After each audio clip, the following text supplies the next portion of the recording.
దేవుడు మనకు ఎదురైతే మనం ఆయన కోరుకునేది ఒక్కొక్కరికి ఒక్కోలా ఉండవచ్చు. కాని కొన్ని సాధారణ కోరికలు ఈ క్రింద విధంగా ఉండవచ్చు. క్షమాగుణం, మన జీవితంలో చేసిన తప్పులకు, పాపాలకు క్షమాపణ కోసం దేవుణ్ణి ప్రార్థించవచ్చు. ఆశీర్వాదం, మన కుటుంబం, స్నేహితులు, సమాజం, ప్రపంచం యొక్క శ్రేయస్సు కోసం దేవుణ్ణి ఆశీర్వదించమని కోరుకోవచ్చు.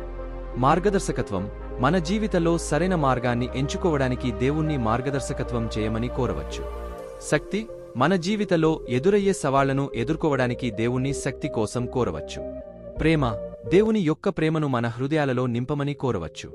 దేవుడు మనకు ఎదురైతే మనం ఆయనతో మన లోతైన భావాలను, ఆలోచనలను పంచుకోవచ్చు.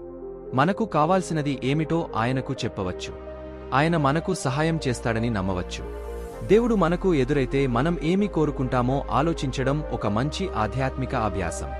ఈ ఆలోచన మనల్ని మరింత దేవునికి దగ్గర